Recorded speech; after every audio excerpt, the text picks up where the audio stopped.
Greetings and welcome, friends. I'm Ash, and today I would like to give you a hand with There Is No Light, a brutally fast-paced and dark action RPG that rewards you quite heavily for taking risks and playing aggressive. Combine that with the simple fact that both you and your enemies are glass cannons that hit hard and fall apart even harder, and it is very easy to see how one can find themselves in a bit of a rut at some point in their journey. So if you're new to the more challenging side of the action RPG genre, or if you're simply looking to make your first run through There Is No Light as smooth as possible, allow me to share with you some handy tips and advice to help you get started. And without wasting any more time, let us begin!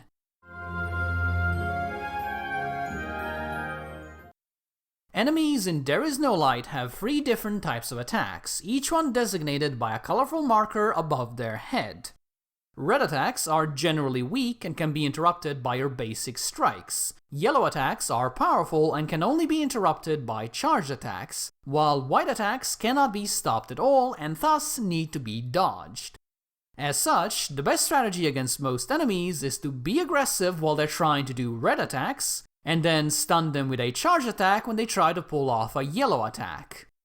This then gives you even more time to wail on them, which in turn lets you build up more rage, which you can then use to stun them again and repeat the whole process. So even if you have to sandbag a charge attack for a couple of seconds in order to line everything up, it is well worth doing so, as having a stun on demand will go a long way towards keeping your head safely on your shoulders.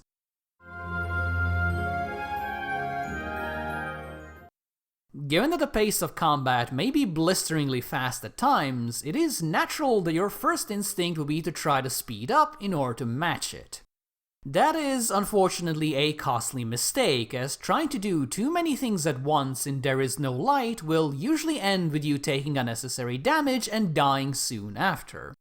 So the big question is, what should you do? Well, in my eyes, the easiest way to remain calm and focused, even in massive battles, is to find a rhythm that suits you. In general, you want to dive into combat, dish out a couple of attacks to build up your rage meter, dodge any incoming strikes from your opponents, and then dash back in to land the killing blow with your charged attack.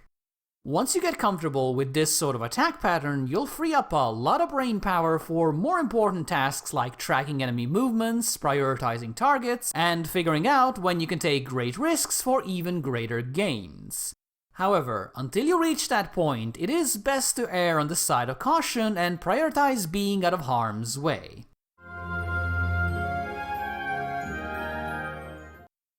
Unlike most action RPGs, There Is No Light is extremely stingy when it comes to healing supplies. They are highly limited in number, with there only being 1 or 2 hiding in each region, and they do not respawn at all.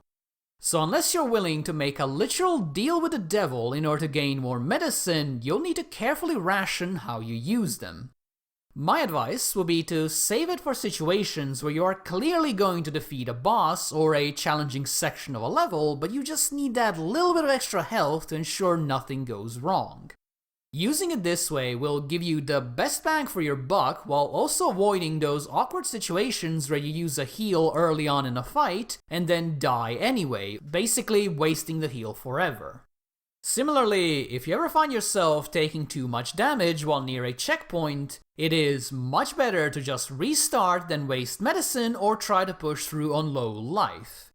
The second time around, you'll have a lot more experience with that particular encounter, so you'll likely be able to go through it without taking even a single hit, which also means you can save yourself a heal for later when you really might need it.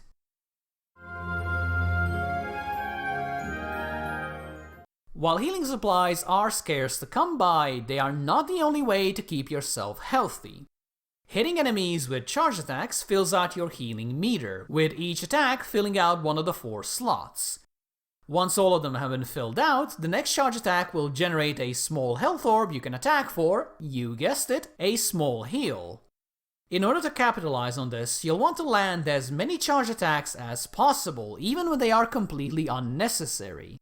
So if you find yourself in a fight against enemies you know you can easily defeat, make sure to separate them so you can hit each one individually with a charge attack in order to get the maximum amount of health out of that one combat encounter. However, if you're fighting against tougher enemies, consider the whole healing meter system as a nice little bonus rather than something you should actively pursue.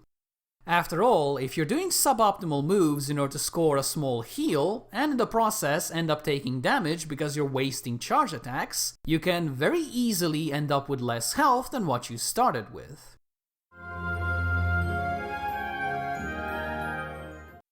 Even though new weapons are slow to unlock and there is no light, all of them are well worth using. However, while the game presents them as a side grade, something you can switch to if you're ever tired of the classic sword, in reality they are more utility focused and can make your life a whole lot easier if you learn how to combo your attacks with them.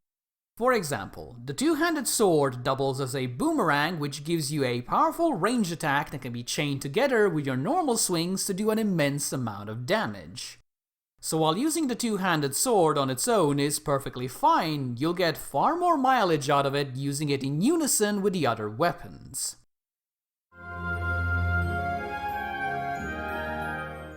There Is No Light offers a somewhat non-linear world to explore with around 3 to 4 unique paths for you to rummage through at any given time. This means that you can either teleport around and constantly visit new areas, or simply focus on one path until you are 100% done with it. If you stick to one path, you'll have to deal with consistently more challenging enemies, but you will be rewarded in the end with a brand new weapon. On the other hand, if you skip around from one side of the map to another, you will have a much easier time and have more experience to upgrade your current weapons, though obviously you will delay the acquisition of new ones. Both approaches are perfectly valid options, so it really just does come down to personal preference. The only important thing here is that you understand what your choices even are, as There Is No Light doesn't really tell you much of anything.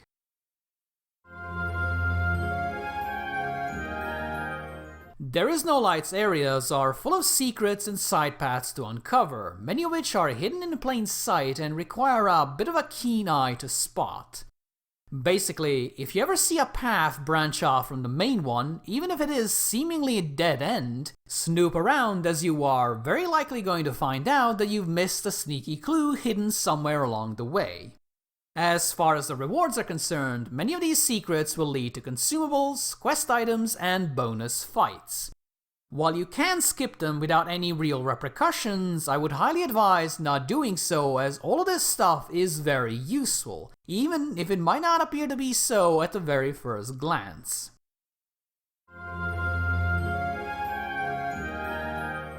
Unlike a fair few RPGs that give you infinite time to solve quests, urgent matters in There Is No Light are genuinely urgent. After all, if someone is dying from a particularly nasty poison, leaving them to suck it up while you go and explore a jungle really won't end well. More specifically, certain quests will fail and the NPCs move on from their positions when the main local boss gets killed, kinda like how it works in the Dark Souls series. So you can still snoop around the area, but just make sure to turn around at the very end in order to handle any outstanding matters before you lose the opportunity to do so.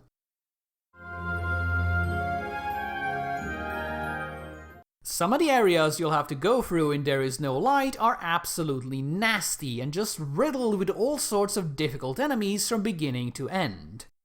Because of this, dying near an unclaimed checkpoint can be an incredibly frustrating experience, since you'll have to push through all of those mutated monstrosities all over again in order to have a second go at it. The good news is that in most scenarios, you don't actually need to fight all of those enemies. If you've looted all of the side paths and you're only interested in progressing through to the next area, you can just skip the vast majority of encounters by simply dashing through them. It is a bit risky, sure, but it also is a lot faster, so even if you mess up and die, you can still make it back to where you were originally before someone doing things quote-unquote fairly.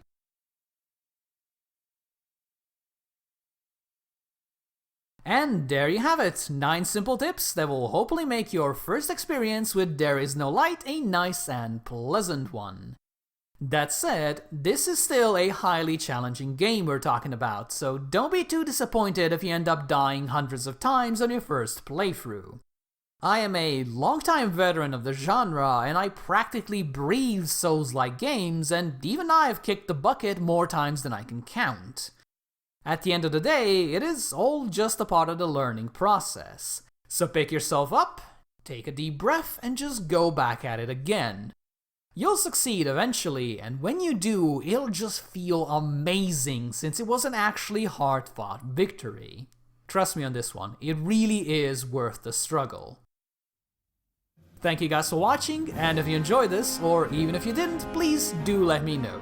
If you would like to see more, make sure to subscribe, hit the stupid bell, pet your dog, and do whatever other nonsense you gotta do these days. Thank you again for watching, and I do hope to see you soon. Bye bye!